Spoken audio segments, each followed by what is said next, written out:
अच्छे कारीगर रामचंद्र विश्वकर्मा जी की ओर से ये 50 रुपए का पुरस्कार है। जय भीम जय भारत नमो बुद्धाय। पीछे देखो मास्टर आपको बढ़िया गाओ एकदम ललकार कीजिए से। हाँ भैया राजकुमार तो भाई नाने मास्टर बाप पीछे से बैठ के ताकत देते रहते हैं। ये राजकुमार के भाई नाने मास्टर ढोलक के बहुत ही सुंदर कलाकार हैं। वेरी ब्यूटीफुल, बहुत अच्छा। देखा हर गुण हर इंसान के अंदर नहीं रहते, पूर्ण रूप से कुछ न कुछ कमियां जरूर रहते बा, लेकिन असली ढोलक बजाए के मजा नहीं पावत है। जितना सुर आँख के सुर हैं सब पूरा आनंद गीत संगीत के सबसे ज्यादा मजा यही लोगन को मिले है। एकाग्र चित्त हो अब खड़ा हो गए ना जब माला लेके तो हमें याद आई गए है एक बात हमारे में भैया बुरा मत माना नाने भैया राम जी रहे चंदौली का ढोलक बजावत रहे हमरे में बेचारू का उनका ब्याह नहीं होता रहा। कहें सरगम हमार कहीं ब्याह करवाई दे तू। एक जगह ब्याह तय भ तो उनके ससुरारी वाले कहा कहें कि आखिर का सुर तो जरूर है लेकिन नंबर लगाए ले ही मोबाइल का तो हम अपने बिटिया के ब्याह कर देवे। उस सूरदास नंबर लगाए ले हैं और ब्याह जब तय हो गया दुल्हा बन के जब गए ने तो डाले के सेनूर मेहरारू के तो डाला था नवनिये के कहें के रिया तो गलती हो लिहा। तो देखा सबसे बड़े आनंद लेने वाले आप हैं नाने मास्टर साहब। सुंदर पुष्पहार 100 रुपए का ये आशीर्वाद मिला है। उनका जोड़वा बना दो हमरो देख लेते वही तो सोचे थे कि तोहरा ओहरी ले चली मिर्जापुर ओरी। हाँ लेकिन उम्र में हमसे बड़ हुई है जल तब छुई देन है लगी हमारे जठौते लेकिन मास्टर बतावत बाटन का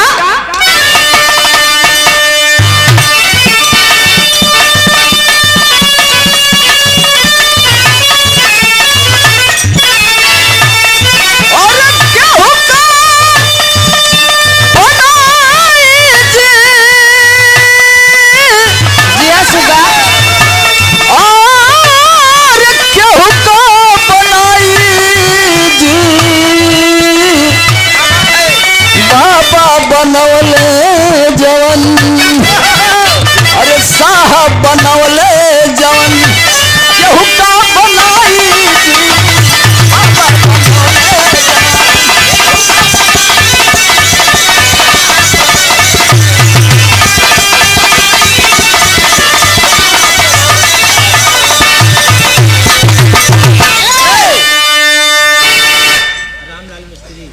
आदरणीय रामलाल मिस्त्री साहब आपकी तरफ से 50 रुपए का पुरस्कार है। सादर चरण पर जय भीम जय भारत। बहुत सुंदर विरहा बाहर देश भक्ति गौर करेगा आखिरकार में मेरा भारत देश महान मेरे भारत के शासक राजा हम लोगों के पूर्वज हुआ करते थे। आखिर यार सोचने वाली बात है सुनिए हमारा देश कब सोने की चिड़िया था। सोने की चिड़िया कब कहा जाता था कब रहा लगभग 3500 बरिस पहले इस पूरे भारत देश में जब न कोई जात न पात न भेद न भाव न ऊंच न नीच न अमीरी न गरीबी न छुआ न छूत अखंड भारत।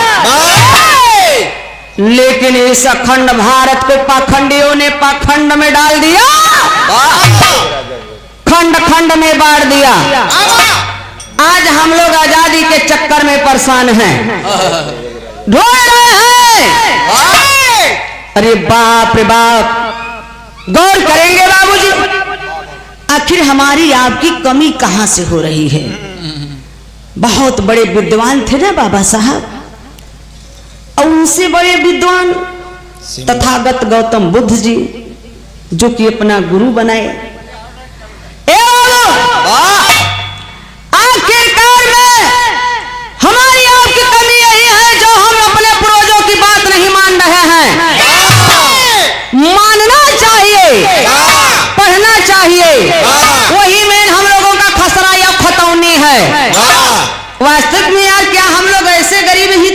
वाह नहीं, राजा थे राजा, राजा के वंशज हैं। सोने की चिड़िया भारत देश, लेकिन इस भारत देश को हम लोगों को गरीब बनाने के लिए, तहस नहस करने के लिए, बर्बाद करने के लिए कितने आक्रमणकारी आए भारत में हमारे।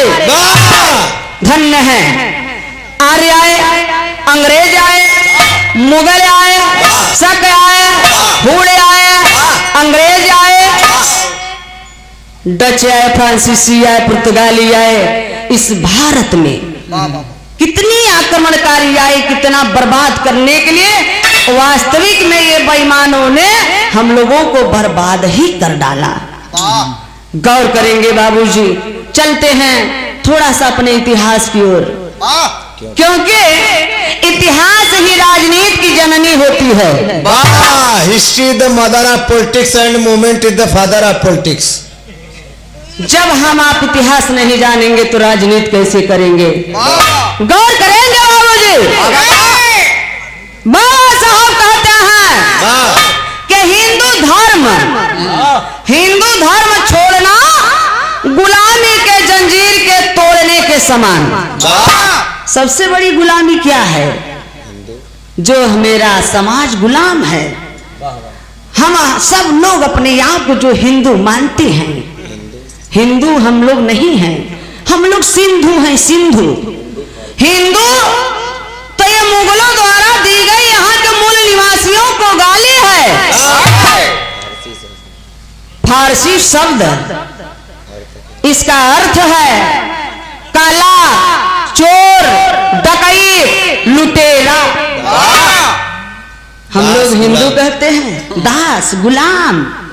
अभी हमारे कलाकार महोदय बताए कि शूद्र थी। आखिरकार में हम लोग खुद मानते हैं शूद्र।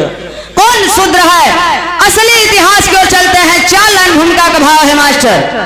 Ram Kripal, loco pilot, gram बसना, एक 200 रुपए का पुरस्कार, जो कि रिटायर हो गए हैं। आपकी ओर से सादर ट्रांसफर सहज जय भीम जय भारत नमो बुद्धाय। 20 रुपए का पुरस्कार मोहम्मद मकबूल अली, मोहम्मद मकबूल अली आपकी तरफ से देखा है 20 रुपए का पुरस्कार। जय भीम जय भारत नमो बुद्धाय। 4 लाइन भूमिका है मास्टर। भूपचंद, अच्छा, उनके नाती आदर्श छोटा मुन्ना बाबू के तरफ से। आज हमसे केहू छोटना बा, जेवा सब बड़े बा। चाहे ही लइकवा से न पवाइले। हर्ष कुमार गौतम, गांव देवली के धरती से 50 रुपए का पुरस्कार बा। कोट को नमन है, नमो बुद्धाय। कहनाम मास्टर।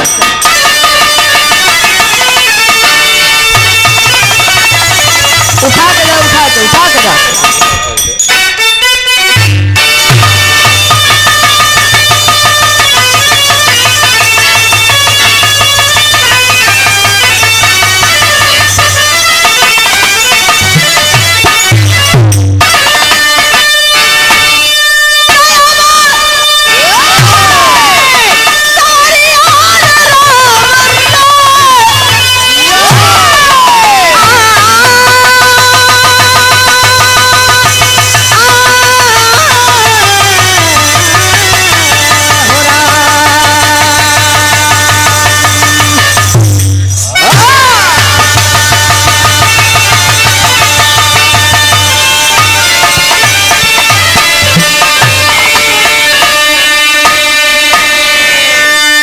उठा के दा। 4 लाइन भूमिका का भाव बा।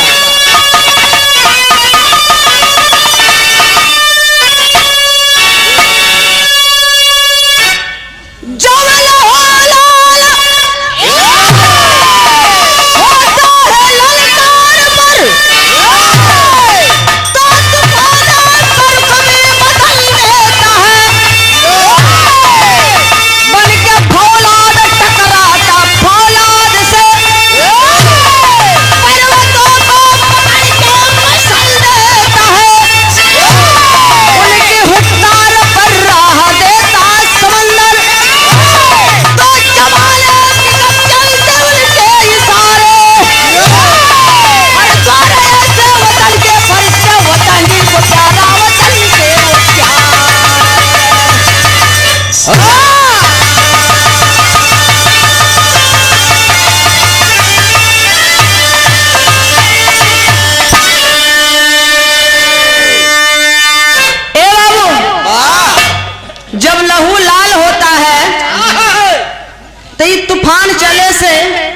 तूफान ई तूफान चाहे हर से तूफान आवे चाहे हर से आवे ई का है चट्टान।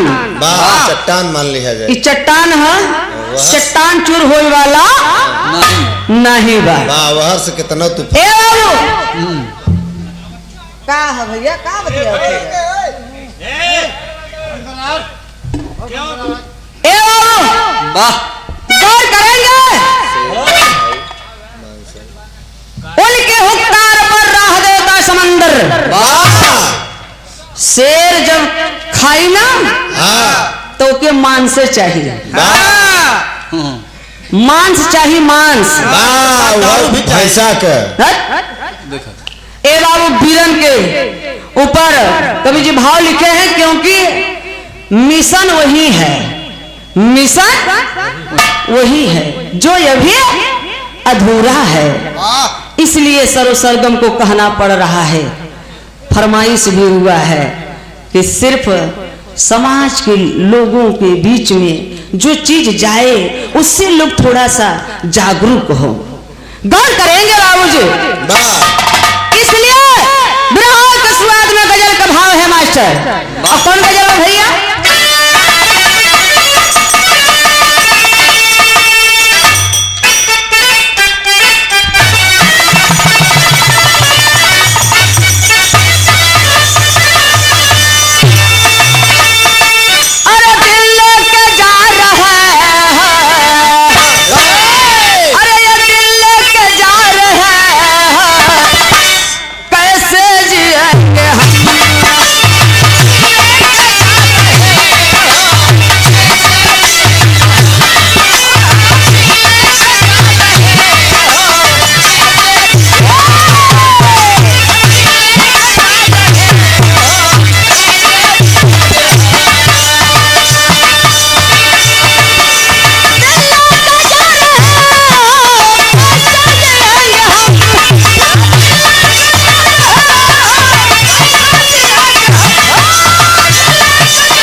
अरे यार सुन के बोला लोगन रो रो मरेंगे हम। बात मुरचहवा कहा तो दारू पिएंगे हम।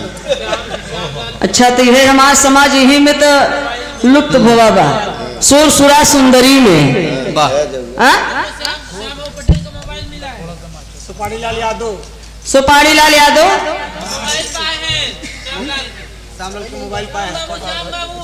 श्याम बाबू मोबाइल पाए हैं। अच्छा मोबाइल पाए हैं जेकर हो जाए के ले जाए, इतना ईमानदार विचारू हन के बोलवा देते हैं। वाह वो पैसा दे के हाँ बारे धन। जय भीम जय भारत नमो बुद्धाय। ए बाबू आखिर बर्बादी कहाँ से हो रहा है, शुरुआत कहाँ से हुआ भारत देश को बर्बाद करने वाले? भाव प्रकार करेंगे।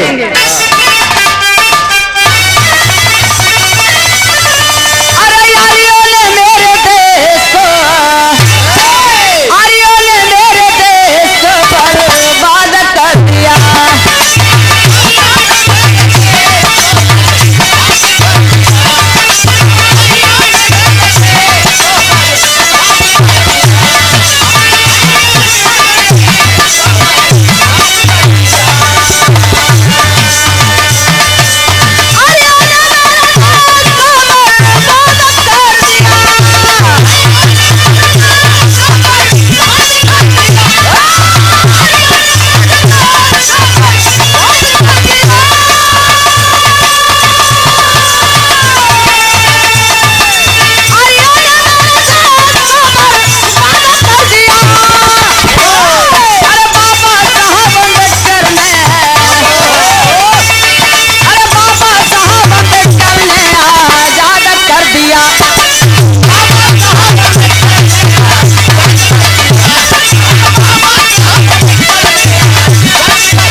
दिया और बाबा साहब अम्बेडकर ने आजाद कर दिया।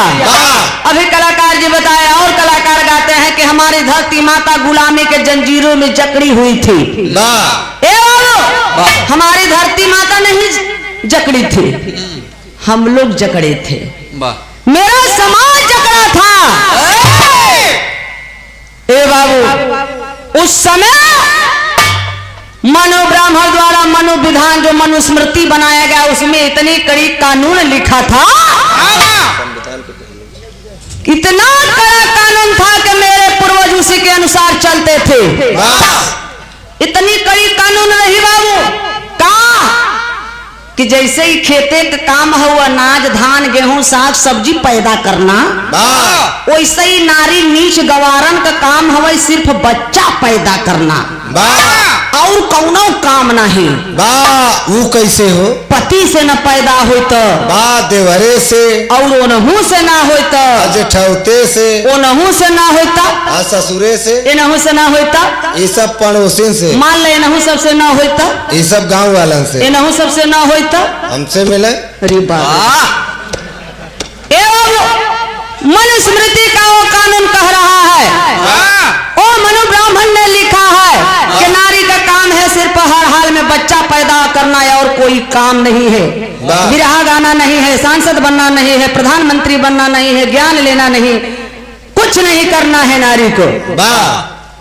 और रामचरितमानस में तुलसीदास दुबे क्या लिखे, चित्रकूट के रहने वाले, ढोल गवार शूद्र पसनारी सकल तारना के अधिकारी, ढोली के जितने पिटवा उतने ही सुघर बाजी, और इस सुधरन के जितना ही मरबा उतने ही लोग ठीक से रही, और मेहरारून के जितना ही पिटवा उतने ही लाइन पे रही।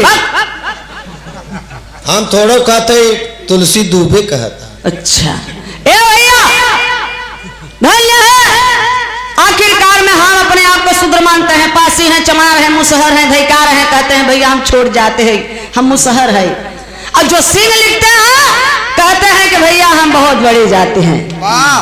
अरे बाप रे बाप, हमारी आपकी औकात क्या है, शूद्र कौन है, यही हम लोग नहीं पहचान पाते हैं, आपस में सिर्फ लड़ाई करने का काम करते हैं। ब्राह्मण क्षत्रिय वैश्य तीन लोगों को छोड़ा करके बकिया जितने 85 मूल निवासी हैं सभी लोग शूद्र हैं।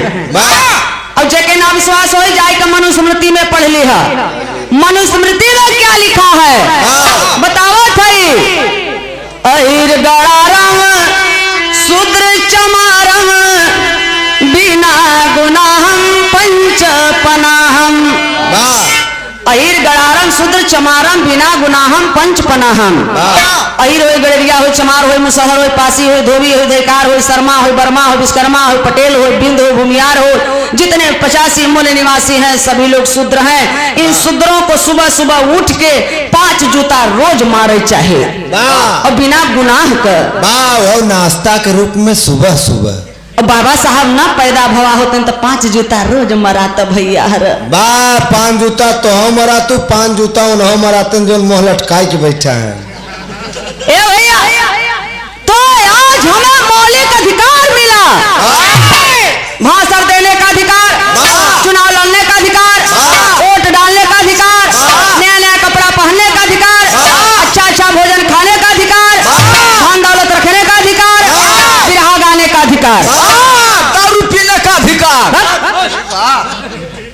अगर वो समय ना सरोजवा है बोलत ना तो है जिभिया काट लिया जाता, आप लोग बैठ के जो सुनत है ना तो तू लोगन के कनवा में शीशा पिघलाई का ठूस दिया जाता, जिंदगी भरे के बहिर हो जाता कुल जने।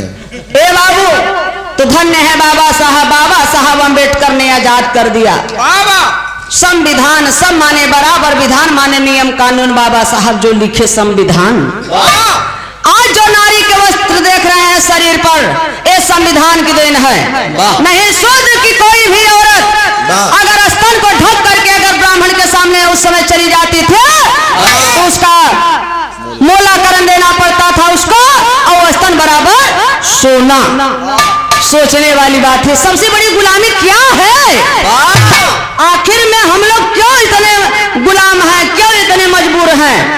हमारी आपकी कमी हो रही है। 50 रुपए का पुरस्कार राजित राम आरा से 50 रुपए का पुरस्कार है। जय भीम जय भारत नमो बुद्धाय। लेकिन कहना बा मास्टर कहानी है जहां से शुरुआत बा है कैसे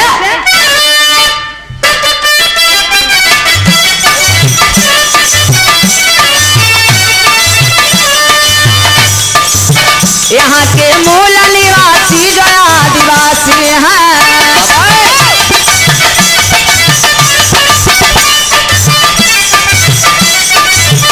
आर्याए पण देवता जो सत्यानाशी हैं विष्णु बनाने का इंद्र से नायक है यही विदेश मेरे देश के नायक हैं इनके समर्थन में कोई फॉरवर्ड कोई सूर हुआ उत्तर पुजारी निशाचर कोई असुर हुआ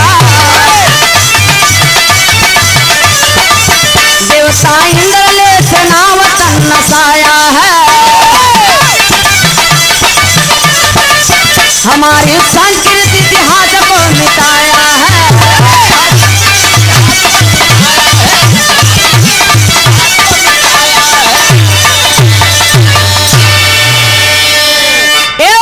पहले हमें आपको जानना चाहिए पूजा पाठ का गुलामी बा सबसे बड़ा अंधविश्वास पूजा और पाठ पू माने पूरी जा माने जानकारी पा माने पाकर ठा माने ठहर जाना अगर हम इनकी पूजा कर रहे हैं तो इनके बारे में हमें पहले जानना चाहिए का ये पूजने योग्य है कि चोर है कि डकैत है कि उग्रवादी है कि नक्सलवादी है कि छिनरा है का पूजा लायक है इसका हम पूजा पाठ करें लेकिन हम लोग नहीं सोचते हैं उनके बारे में जिनको देवता कहते हैं ये इंद्र और विष्णु कोई भगवान ये हम लोगों का कोई देवता नहीं है ये आक्रमणकारी है ये लोग मध्य एशिया ईरान इराक से विदेश से गाय भेड़ बकरी चराने के बहाने हमारे भारत देश सोने की चिड़िया देश में आते हैं जब आए तो हमारी संस्कृति हमारा इतिहास पहले ये बेईमानों ने जला दिया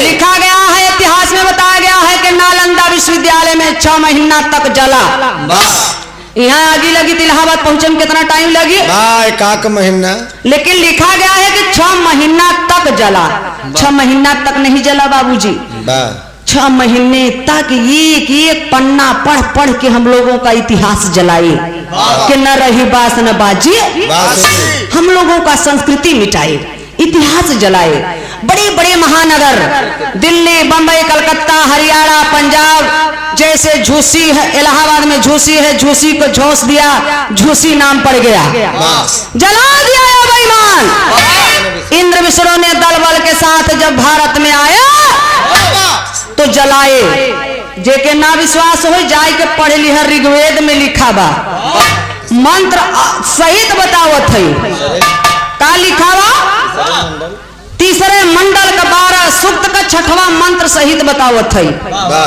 इंद्र ज्ञानी नवत पूरे दास पत्नी रघुतमा साक में कम कर्मणा एक मतलब कुछ पल्ले पड़ा तू सबके गरियावे आए हो मिर्जापुर से एक मतलब इंद्र ज्ञानी ने 90 नगर को फूका और 90 नगर के बीच में एक शूद्र थी मूल निवासिनी थी उस दासी का काम था कार नगर में सेवा करना उस दासी को इंद्र ने अपनी पत्नी बना लिया इन्हें आक्रमणकारी जैठ आई रहन मेहरारू लड़का लेकर भारत में नहीं आई रहन इन्हें सारे कुल रणवे आई रहन इसलिए डीएनए बताता है बाबा साहब ने जा गए पढ़ने विदेश में जो कि हम लोगों का इतिहास जर्मनी जापान विदेश संग्रहालय में रखा गया है एवं डीएनए बताता है ब्राह्मण का ब्लड हमारे आप से नहीं मिलता है और उनके औरतों का मिलता है हम लोगों से इसी डीएनए के ऊपर बनारस के धरती पर जन्मे कबीरदास जी लिखे हैं पहिर जने जो बाभन होना मेहर क्या पहिरायो, घर की सुदरन भोजन पर से तू पंडा क्यों खायो। हम नाही कबीरदास जी कहते हैं कि अय ब्राह्मण तूने गाय खा लिया, जनेऊ पहन लिया, पक्का बाभन हो गया, और घरवा जन भोजनवा परोसता उ तो शूद्र के शूद्र रह गए, ओके का पहनाया बिरहा के शुरुआत जैसे हो गए मास्टर। एक लाइन तर्जबा, भारत के लोग कैसे रहें, कैसे सोने के चिड़िया देश हमार रहा। 50 रुपए का पुरस्कार आलोक कुमार एडवोकेट, बाहर टाई कोट पैंट जो देखत है संविधानी बाबा साहब को दिन बा। चैम्बर तहसील परिसर हडिया प्रयागराज, ग्राम एवं पोस्ट देवली प्रयागराज से 50 रुपए का पुरस्कार। जय भीम जय भारत नमो बुद्धाय। राजित राम आरा की धरती से 20 रुपए का पुरस्कार है। नमो बुद्धाय जय भीम।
शांत प्रिय शीतल स्वभाव का भारतवासी, मूल निवासी, सीधा साधा।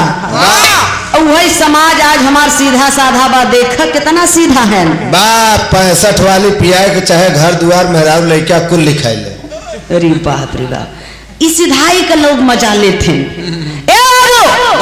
इन्हीं जब बेईमान आए न भारत में, तो इन्हन रहत कहाँ रहलन, एकदम टापू में जंगल के किनारे, पहाड़ के किनारे टेंट उंट लगाए के भेड़ बकरी लेके यहाँ पर रहे। और हमार तोहार पूर्वज राजा रहे, खाए के जब चैन से सोए तो इन्हें बेईमान पहले निद्रा में जौने गांव में जाए और बुजुर्गन के काट मारी के फेंक दे, बड़ से आनंद के काट के फेंक दे, लड़कन के सेना में अपने साथे रख ले, और भारत के जितनी बहन बिटिया बच्चे बाबूजी इन्हें बेईमान परसेंटेज के हिसाब से बांट कर ले लें। के ना विश्वास हो, सरकारी किताब में लिखा गया है, जाके पढ़ लीजिएगा आप लोग कक्षा 6 के पाठ 4 में। उस पाठ का नाम है आर्यों का भारत में आगमन। इतने ना जात तो रहबे नहीं भाई, जो लड़ाकू थे, मूल निवासी थे, वो लोग बेईमान से लड़ते थे इंद्र विष्णु से, और लड़ाई और जान बचाए कि जाए कि जंगले में रहे। कहा इंद्र विष्णु देवता नहीं मानेंगे, राणा प्रताप की तरह घास की रोटी खा लूंगा, लेकिन तेरी गुलामी कबूल नहीं करूंगा। कुत्ता कमीना हरामजादा। इसी का लड़ाई लड़े तथागत गौतम बुद्ध जी, पंडित रावण, पेरियार रामास्वामी, बाबू ललई राम यादव, जो कि सच्ची रामायण लिखे। 1976 में फैसला मिल गया सुप्रीम कोर्ट हाई कोर्ट से।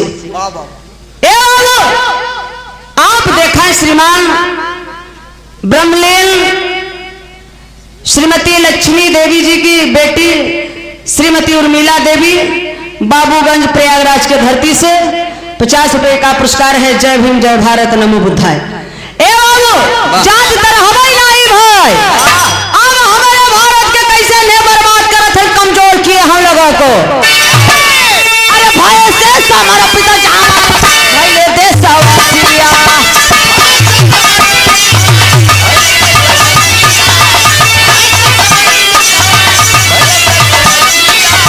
वही बने प्रजा हमारे देश का निवासिया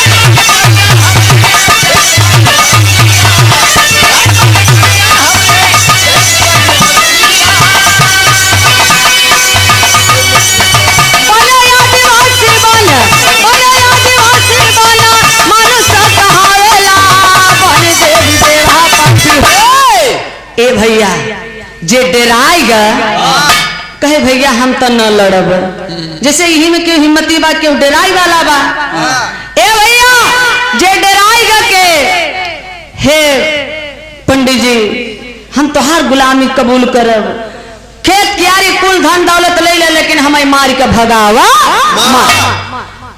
तो ओके अपने बगले परजा बनाई के रखे परजा कैसे बनाए चल तो हमार जूता से आजू से तोए चमार है चल तो पानी भर आजू से तोए कहार है और चल तो गैया भैंस पार आजू से तोए अहिर है तो काकरी लेकिन शुद्र है तोर काम इतना ही बा कि गाय भैंस तो ही पाल और घी दूध लिया हमें दे वही हमार समाज जब गर्मी आ जाए ना तो चौराहे पर पहुंच जाही एक गिलास लस्सी मिल जाता है तो पेटे में ठंडाई आ जाए समाज हमार माठा पियत पियत ठंडई के चक्कर में ठंडा के ठंडई रह गए कहियो गरमावे नहीं भय जो बेईमान गरमान केंद्र राज्य के सरकार बेईमानी से ले ले सीबीएम में घोटाला करके हाँ तो और माठा पिए जा बाजू से दूध पिए तो 5 मिनट नेटोर बताए घोड़ा जिन अरे बाप रे बाप तब तो 2024 पार कैले आओ पार के फेंक दे भाई बार करेंगे आज से तो और चल तो भेड़ बकरी पाल ताकि ठंड लगे तो कंबल हम लोगों को ओढ़ने के काम में आए जाति तो था ही नहीं इसी प्रकार से हम लोगों को 6743 पहले जातियों में बांट के हम लोगों को कमजोर कर दिए कमरिए तोड़ दिए आज हमने बटा के बटाई है शादी कैसे करी था बटा है ना यादव है तो यादव में शादी करी है पटेल है तो पटेल में पासी है तो पासी में बिंद है तो बिंद में मुसहर है तो मुसहर में हम ना कथे भैया अगर पंडित जी के घरे से ब्याहे वाला कार्ड आए तो के कार्डे के तरीके पढ़ ली है वो लोग कैसे शादी करते हैं गोत्र चेंज करके शादी करते हैं एक चैनल में बधे रहते हैं और गोत्र चेंज करके शादी करे से जवन लड़का पैदा होता वो हाइब्रिड पैदा होता तब 5 साल का लड़का तोहर आई के ब्याह करवा देता है ISPCS वालन का शादी कैसे करते हैं दुबे हैं तिवारी में तिवारी हैं तो पाड़े में पाड़े हैं तो पधया में पधया हैं तो मिस्र में मिस्र हैं तो सुकुल में सुकुल हैं तो ओझा में ओझा हैं तो झा में अभी दुबे के ही मराए लगे तो चौबे पधया मिसी चतुर्वेदी दौड़ा यही बतावे बदे ढेर के रिश्तेदार भयन न और यही अभी मुसहरा मराई लगे चाहे चमार भैया मराई लगे दूसर जने कहीं हाथ मलही है रजा या मार सारी मारो मार का हमार जाति है का हमार बियादर है हम लोग इतना वो करते हैं इसलिए बाबा साहब कहते हैं कि जाति पर इतना गर्व करो कि जातियां ही खत्म हो जाए गौर करेंगे आखिरकार में आज हम लोग बट गए हैं कमजोर हो गए और हमारी आपकी कमी कहाँ हो रही है सबसे बड़ी गुलामी सबसे बड़ी कमजोरी कहाँ है टेरी के भाव में मास्टर कैसे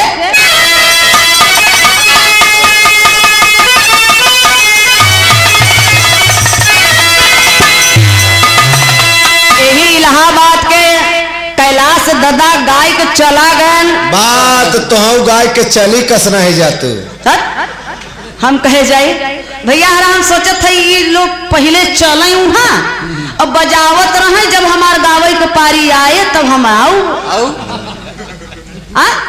कैलाश दादा गावे कैसे मास्टर आए मोरे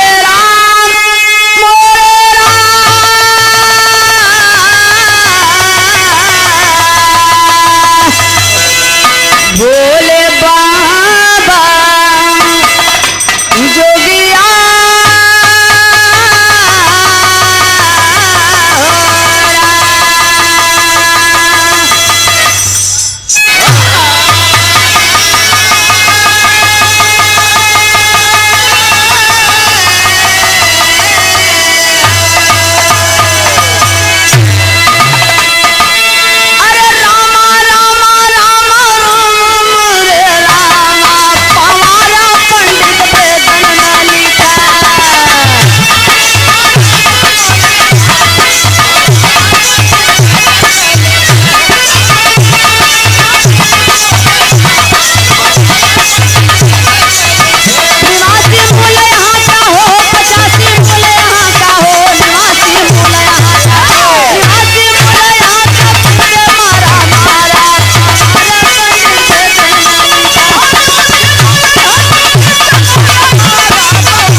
पवारा पंडित वेदन में लिखा है। वाह अब दूसरा देखा वेद पुराण रामायण महाभारत, आखिर में न जर्मनी में बा, न जापान में बा, न अमेरिका में बा, आखिर केवल भारत भरे में आई का आसमान से सरवा टपक पड़ा, वह भी एंटीना वालों के मकान पे। बात तोहके ना पता, वो चुंडिया एंटीनवा अपने तरफ खींचे तबई भारत में आई गई दूसरी गुलामी बा।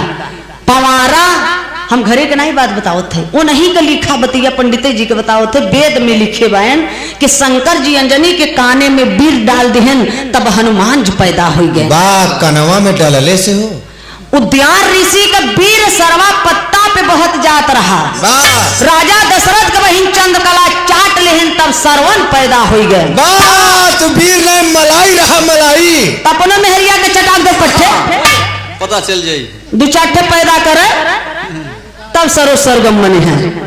और तीनों रानी रामचरितमानस में लिखे तुलसी जी कि तीनों रानी सुमित्रा कैकेयी कौशल्या खीर खाइन, तब जाई का भरत शत्रुघ्न राम और लक्ष्मण पैदा भैन। ये तो पढ़ा लिखा तो था ही नहीं। वाह खिरिया खैले से हो। पढ़ा लिखा तो था नहीं, लेकिन ये जमाने में हमार समाज साइंस विज्ञान लेके पढ़त बा।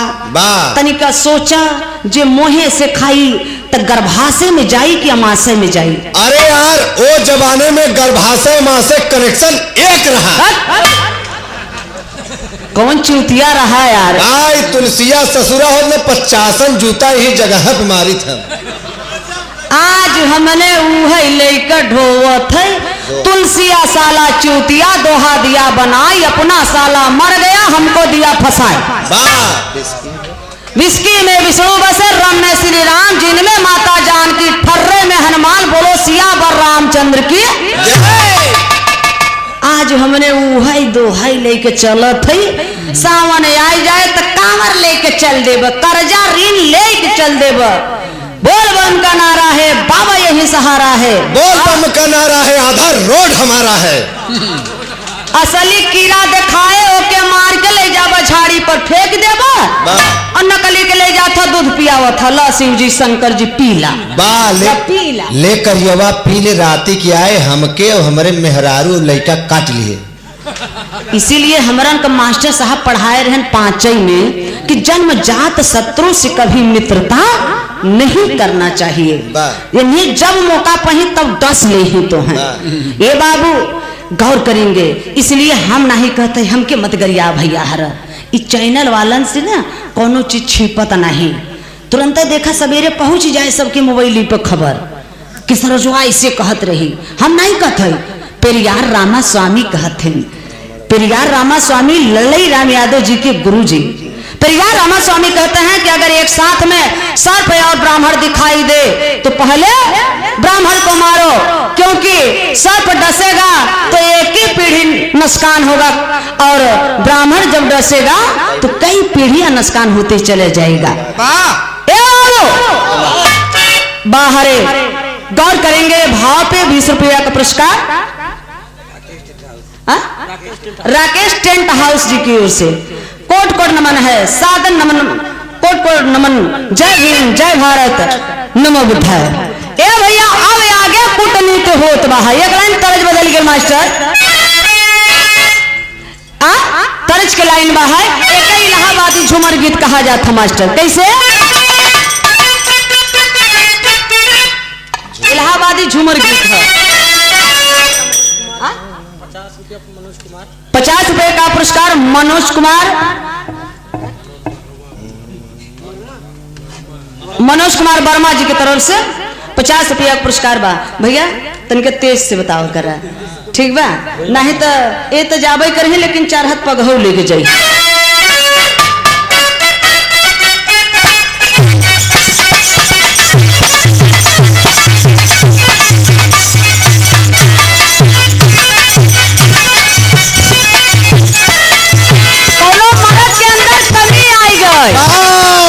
चाय भी धैली है।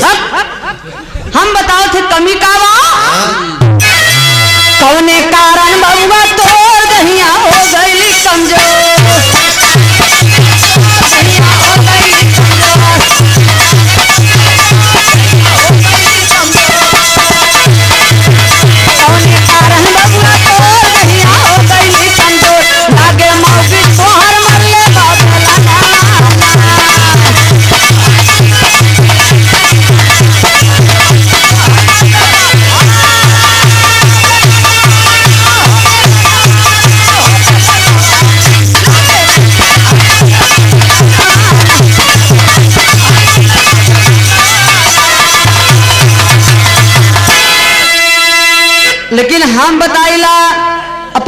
मिर्जापुर का पहचान बा ए Lakshmi light and floor DJ system. आप करुआ डेही के धरती से मोहन नायर जी की ओर से 20 रुपए का पुरस्कार है।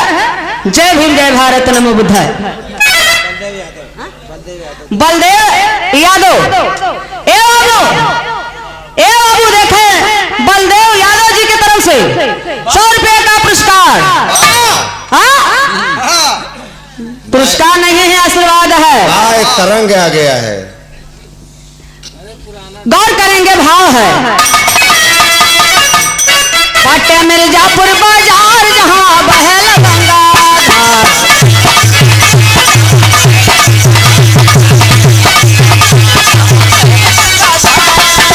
पटे मिर्जापुर बाजार जहां बहल गंगा धार। जग में जाहिर बाटे बिंध्या चला चलाना।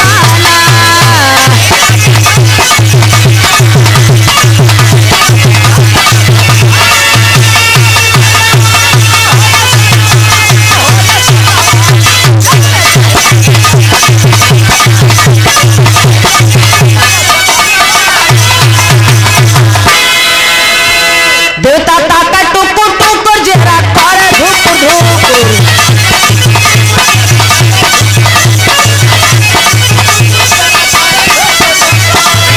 देवता ताका टुकुर टुकुर जरा कर धुक धुक। आपत कान पड़ल बा बोली राशि परनवाना।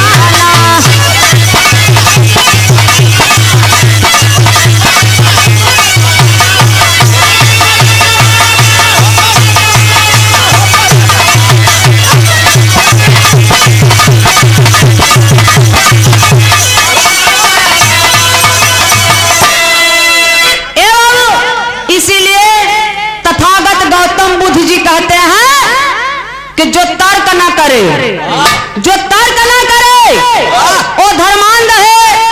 जो तर्क नहीं कर सकता वो मूर्ख है। और जो तर्क करने की साहस नहीं रखता वो दास है, वो गुलाम है। हम नहीं कहते कि हमार बतिया मानी ले, लेकिन तर्क कैले का छीके चाटे रगड़े से। और वैसे भी मेहरारून के पंडित जी और डरवाई दे फलनिया तो करवा चौथ न व्रत रहबे तो तोर भतार मर जाए। बिचारी हरे डर कमारा पूजा में लीन रहती। देवली करुआ डे के धरती से धूप चंद साईं आपकी तरफ से 50 रुपए का पुरस्कार। जय भीम जय भारत। उदयराज यादव लाहटी के धरती से। अच्छा, जो समाज के लिए ये बिरहा मैं गा रही हूँ, जो समाज के लिए है, इसीलिए ना कहते हैं भैया वो बिरहवा तो वही बन ना। ये मिशन का है वही है, कैडर क्या है एक ही है, इतिहास क्या है एक ही है, बार बार नहीं बदलता। गौर करेगा मुझे, पुराण केवल बदलता रहता है गिरगिट की तरह। आखिरकार में हम लोग इतने बड़े गुलाम हो गए हैं। सबसे बड़ा गुलामी तो हमारा ये हिंदू धर्म में है, जो हम लोग फंसे हैं। कथा सुना था 3-4 घंटा गांठ जोड़ जोड़ के दुल्हन दुल्ही। कथा माने हिंदी के शब्द कोश जाई के पढ़ ली है। कथा माने का होता काल्पनिक कहानी, नकली कथा सुनाए के असली रुपया ले। अब हमारे तोहरे पैसा जुटाई के सबके सुतही दे। ई कहावत कथा असली कथा नकली कथा सुनबा असली रुपया देवा जावा अचारे से गोड़ धरबा। सरजवा असली कथा सुनावता, असली कथा सुनावता। एक तो जने आई के गोड़ धरा, एक तो रुपया दिया जा। अरे बाप रे बाप। जेलर साहब की ओर से ये देखे 20 रुपये का पुरस्कार बा। का करवा, हमरे समाज के पास पैसा ही नहीं बा, कुल लुटाई गवा बा। प्रधान एक कॉलोनी दे दे तो बेचारे का करही कि नेबुआ और मरचा दुआरी पे टांग दे के नजर ना लागे। अरे कुल लुटाई गवा बा का इटवा पत्थरवा के नजर लागे। आज सोचे वाली बात है। खपड़वा मड़ैया के नजर लागे। पति देव हो, पति का स्थान सबसे ऊपर होता है। इसलिए माई बहन से नूर कहाँ लगावत है ललाट पे कि हमार दुल्हा हमारे कपारे पर हरदम रहें। वाह, हमार राजा कपारे पर चढ़ के राज करें। अच्छा, इतना तो पंडित जी सही करवावत ही, लेकिन जौने दिन भूखी प्यासी रही माई बहनी हरे वो दिन आप पंडित जी घरे में ही कहीं फलनिया गोबर लिया और गोबर लियाए बेचारी चाहे भेड़ू ले पड़ा रहे गौड़ी गणेश बनवाई के पंडित जी का करही पहले सेनुर गोबरे पे टिकवई ही पथरा पे टिकवई ही ऊ काहे बदे जो फलनिया तोरे भतार के दिमाग में गोबर घुसुर जाए पथरा पड़ जाए वह आज हमारे समाज के गोबर और पथरा परी गवाबा है जेकर ऑपरेशन किए तथागत गौतम बुद्ध जी पंडित रावण बाबू ललैया में आलो बाहर कबीरदास बाहर रैदास मानवर कांसी राम जी जवन बचाव सरो सरगम के भेजन बिना चीर फाड़ का ऑपरेशन करे बदे अरे भाई अरे डराया मत हमारे पास कोनो हथियार नहीं बा है ये बात घरे थे क्या है ए बाबू ऑपरेशन किए जब से बाबा साहब ऑपरेशन किए तब से देवी देवता का अवतार लेब भारत में बंद हो गया तो के ना है पता जरिया के ऑपरेशन कर दिए तो ये समय यार सोशल मीडिया का जमाना बस सबके पास एंड्रॉइड मोबाइल है मोबाइल से पढ़िए देखिए संविधान को पढ़िए और जानिए अपने इतिहास के बारे में अरे यार आज जमाना का बा वो जमाने में जब कुछ नहीं रहा कोनो सोशल मीडिया का जमाना नहीं था उस समय बाबा साहब 5 लाख लोगों को लेकर के नागपुर में बौद्ध धर्म स्वीकार किए 1956 में उस समय की बात सोचिए और इस समय की क्या हालात है तो हम लोगों को जागने की जरूरत है जब ओबीसी जागेगा तब बेईमान ब्राह्मण भागेगा ओबीसी एससी एसटी ओबीसी सभी मूल निवासी को एक होना है तब शासन सत्ता सब कुछ मिल पाएगा और नहीं कुछ मिलने वाला नहीं है अब आगे क्या कूटनीति किए कैसे मास्टर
नहीं सबे लिखे न वर्ण व्यवस्था इन्हीं मनुवादियों ने वर्ण व्यवस्था लिखे ब्राह्मण क्षत्रिय वैश्य और शूद्र के ब्राह्मण ब्रह्मा के मुख से पैदा हुआ क्षत्रिय वैश्य क्षत्रिय भुजा से वैश्य तवन पेट से और शूद्र तवन पैर से हम एक नारी है सोचित है यार कि दुनिया में आवल बदे सब कर एक ही रास्ता बा तो उनके मोहे से पैदा होगा के घोड़े से पैदा होगा के चाटे से पैदा होगा मैली से गणेश पैदा होगा श्री रामचंद्र मोती दिहन रक्तासुर पैदा हो रमवा जस जस मोते रक्तासुर ससुरा तस तस बाढ़ जाए उन्होंने किताबिया में लिखा बा अरे बाप रे बाप कोहो इन्हें कुल ऐसा ही छीके चाटे रगड़े से कुल पैदा भवा है देख देत रहन पैदा हो जात रहा हम एक औरत है सोचत है कि अगर ये रहत लिखे वाला ना तो के मार मार के जूता पूछित कि तो के तोर माई बहन काहेर से पैदा करे बा कहता चाहे बा और सुनता चाहे चूतिया सर एक महान आप लोग है आप लोगन की जागे के बस देर बा बस और कोई जरूरत नहीं है गौर करेंगे बाबूजी कवि जी आगे भाव लिखे हैं क्या अरे नजारा लागे राजा तोरे बनेले गौ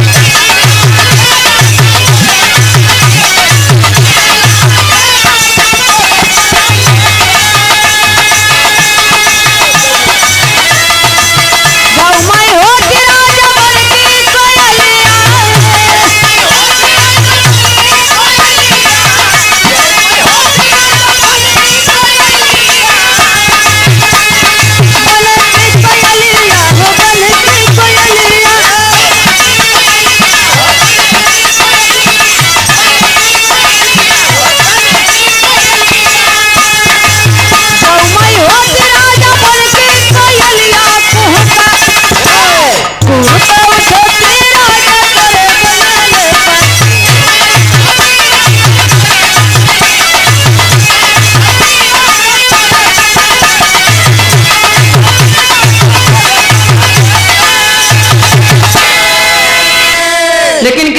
इतने महान पुरुषों ने बाबूजी खून की सरता बहा दी गई इस भारत देश के लिए। बाबा साहब तो और सोच रहे थे, अंग्रेज को लोग गाली देते हैं, लेकिन बाबा साहब सोचे कि 10-20 साल इन्हें अंग्रेज और रुक जाएं, इन्होंने तो जरिया काट दे हैं, रुक जाएं, क्योंकि अंग्रेजों के गुलाम ब्राह्मण, ब्राह्मण के गुलाम मेरा मूल निवासी शूद्र बाबूजी। इसलिए धन्य है मेरा भारत देश। नजर लागल भैया मोरे बेचारा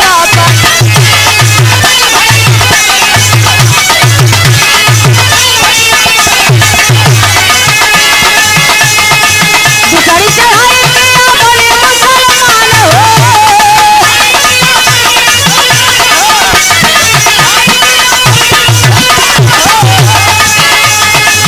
धन दौलत लूटा देश का ईमान हो।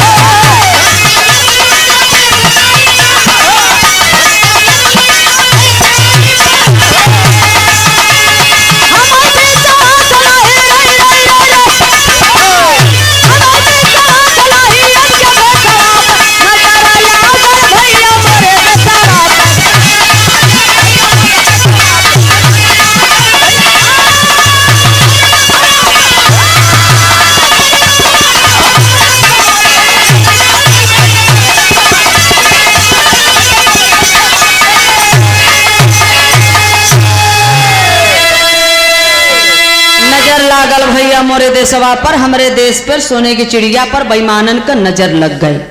दूसरी चढ़ाई मुसलमान बन के भारत देश में आए। दो समुदाय के मुसलमान हैं भारत में, सुन्नी और शिया, जो सुन करके औरंगजेब द्वारा जबरदस्ती मूल निवासी को जबरदस्ती सुन्नी मुसलमान बनाया गया। जो 90% हैं वो हम लोगों के भारत के असली मूल निवासी हैं। डीएनए उनका और हमारा मिलता है। वो मेरे भाई हैं, वो मेरे खून हैं, हमें आपको उनसे लड़ना नहीं चाहिए।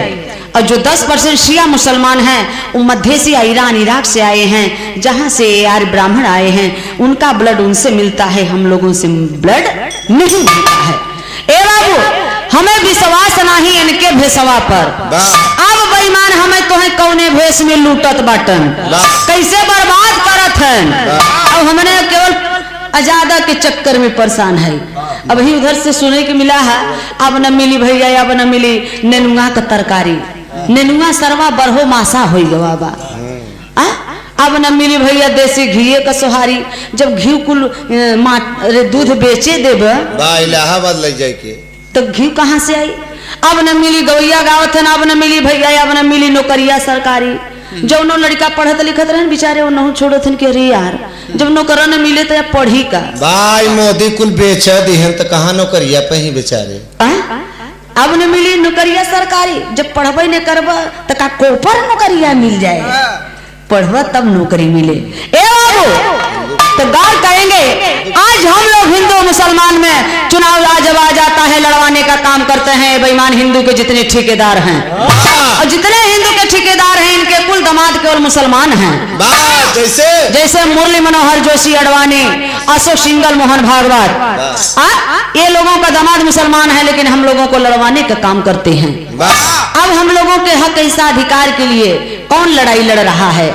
जो मौलिक अधिकार मिला है उसको लेकर के संविधान में जितना लिखा हुआ चीज है, जो बाबा साहब लिखे संविधान में, आखिरकार में अगर चाहे कोई प्रधान हो, चाहे सांसद हो, चाहे मुख्यमंत्री हो, चाहे प्रधानमंत्री हो, अपने कार्यकाल में 5 साल तक अगर पूर्ण रूप से लिखा हुआ चीज संविधान का लागू कर दे अपने शासनकाल में, तो तकदीर ही नहीं तस्वीर बदल जाएगा।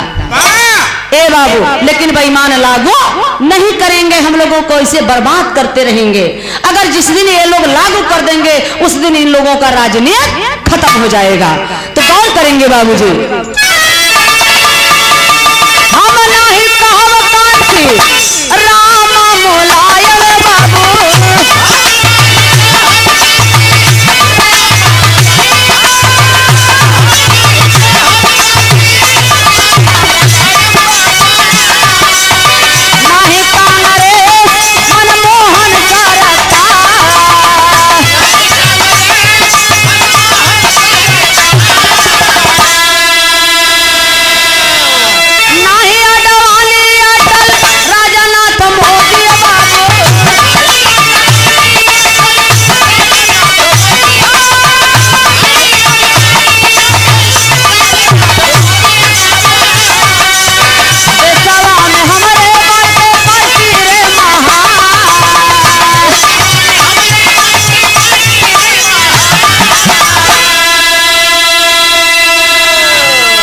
बहुत सी पार्टियां महान हैं, बहुत सा नेता हैं, लेकिन सरो सरगम का कहनाम है क्या जाति पाति से ना कौनो हमारा दुश्मन रे बाटे।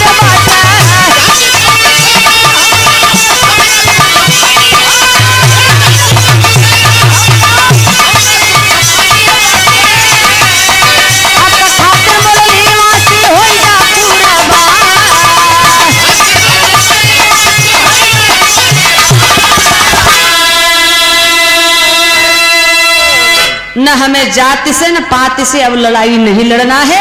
सबसे बड़ा हथियार हमें बाबा साहब ने दे दिया शासक बनने का, मतदान। ए बाबू चाहे जेके राजा बनाए दे और चाहे जेके भिखारी बना दे। ए बाबू इतने ना, इसीलिए मानिवर कांसी राम जी कहते हैं कि बेटी और वोट किसी इज्जतदार को ही सौंपा जाता है। बिटिया का ब्याह करब तो 10 दैया जाब फलाने से ढकाने से पूछब कि लड़कवा गजेड़ी तो नहीं बा, दारू तो नहीं पियत, ओकर ननिया और कहाँ है, जुआ तो नहीं खेलत। एक ज्ञान ले ले जा, ज्ञान मिलावा बुजुर्ग लोगन से। बुजुर्ग लोग जब लड़की देखे जाथिन तो पूछथिन का बिट्टी तो ननिया और कहाँ है, तो काहे पूछथिन जानत कि एकर माई जैसन होई बाज वैसे एकर बिटियवा होए, से योजना लैयावत। हाँ, तो वैसे पुरनिया इतना जानकार बाटन, तो इसीलिए जैसे बेटी का शादी करते हैं उसी प्रकार अपना मत देना चाहिए, लालच में नहीं होना चाहिए। हया 85 झुआ भर, जब चुनाव आई जाता तब बिक जाए थे पौआ भरे पर, तो का कोपर राजपाठ मिले। सरजवा बोलत रही तब मोबाइल पे फोन कई कई गरियावत रहे, कह रही फलानवा बेइज्जती कर रही है, यादव भैया हरे तो और हमें गरियावत रहे, क्योंकि यादव का बेइज्जती कर रहे हैं। हम कहा यादव का काहे बेइज्जती कर भैया, हमने मूल निवासी है, हमने सब है, अपनन का औकात बताओ थे कि हमरन का औकात का रही। आखिरकार में आज कार्यालय पे लिखाया जाता गर्व से कहो हम शूद्र हैं। सोचने की बात है, जागने की देर है। काहे बदे तो के गरिया देत रहन बताओ नहीं करूं, इसीलिए कि आप यादव समाज का बेइज्जती कर रहे हैं। नहीं, मैं बेइज्जती नहीं कर रही हूँ, जो महान पुरुषों ने लिखा है मैं उसी को बता रही हूँ कि कम से कम मेरा समाज जागे और जागरूक हो जाए। प्रोफेसर चंद्रभूषण यादव देवरिया की किताब लिखे कि कृष्ण सूर्या अशोक। अरे जागो मूल निवासी, इसी बात पर हमको गाली देते थे कि अहिर का बुद्धि तब निकले जब निकले बालू से घिर। अहिर की एक गति ऐसे कठिन अहिर, अहि तो डसई एक बार पग पग डसई अहिर। अहि माने सर्प, सर्प तो एक कई बेरी डच के पीछे भाग जात, लेकिन अहिर सारे इन्हें बार बार इतना बेकार है कि पग पग पर डसत थी। हम नहीं कहते भैया वह नहीं लिखे हैं जो लिख के चूतिया मरी गवा ब्राह्मण, अब वो के नहीं गरियावत हन, लेकिन गरियावत हन हमें कि बतावत काहे बा छिपाए रह। यही और गवैयन में सरजवा में फर्क बा। आखिरी लाइन में कहनाम बा मास्टर, 24 का नंबर हमें तो है कैसे लूटे यही। अब भैया हरा सतर्क हो जाए, ईंधन का पहचान बताओ थे कौने भेष में यही।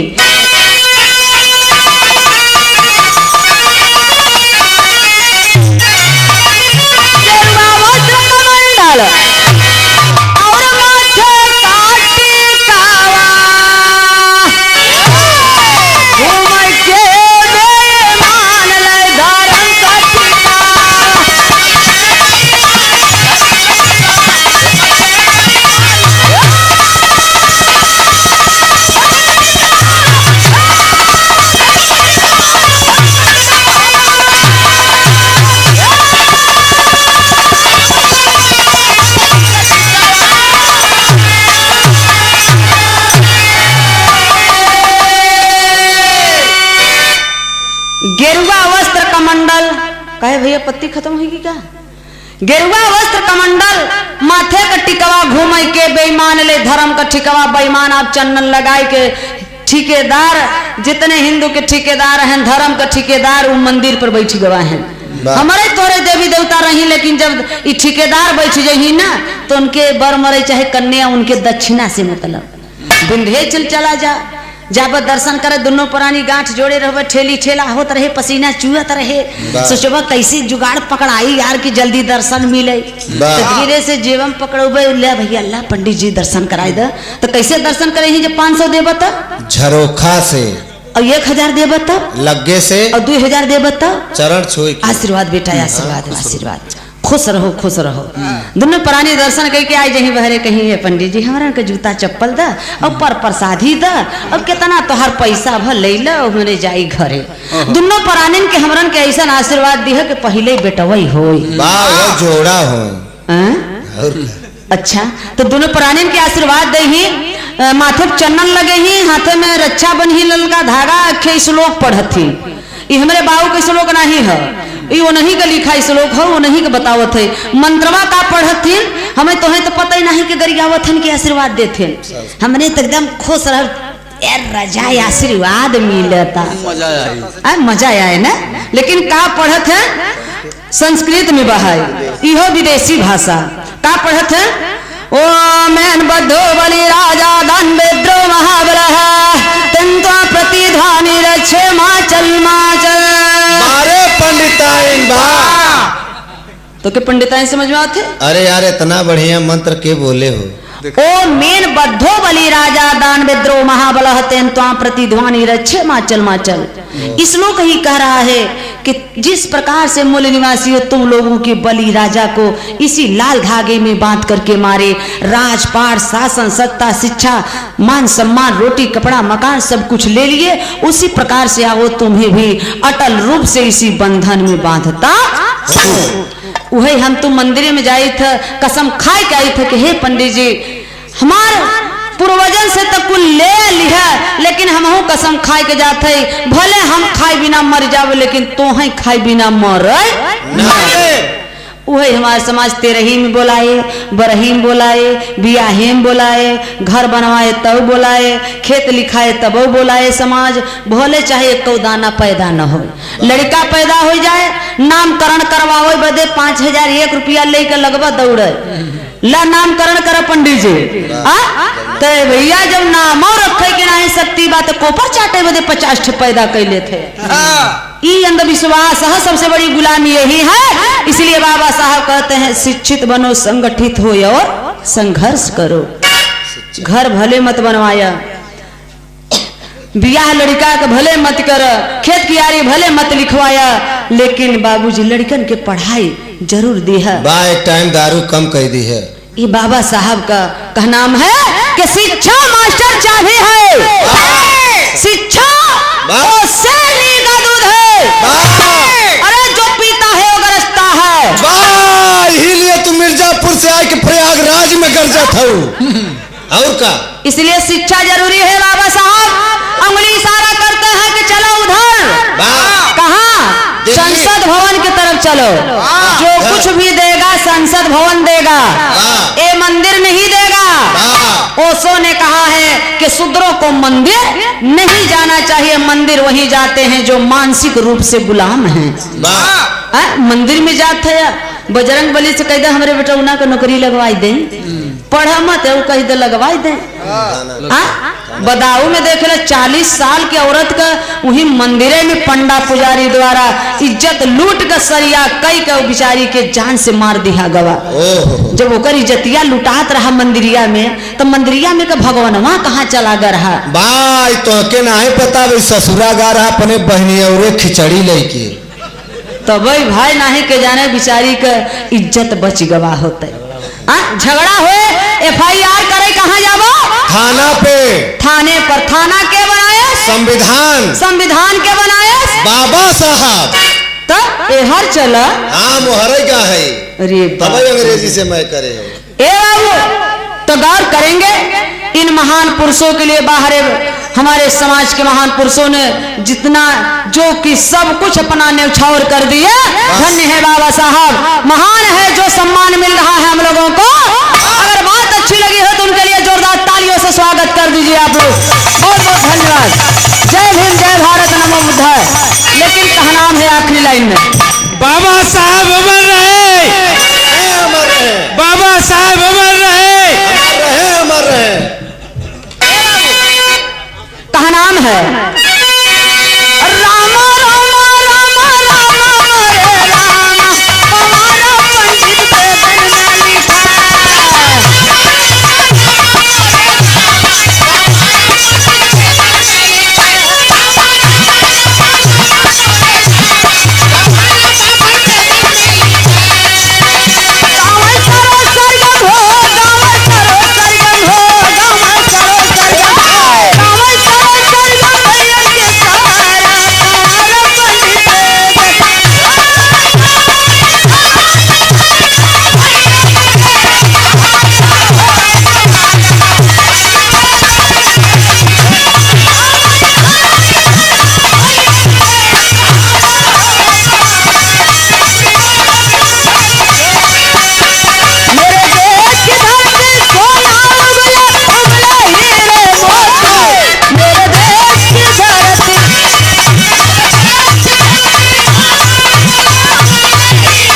पंडित वेदन में लिखा भैया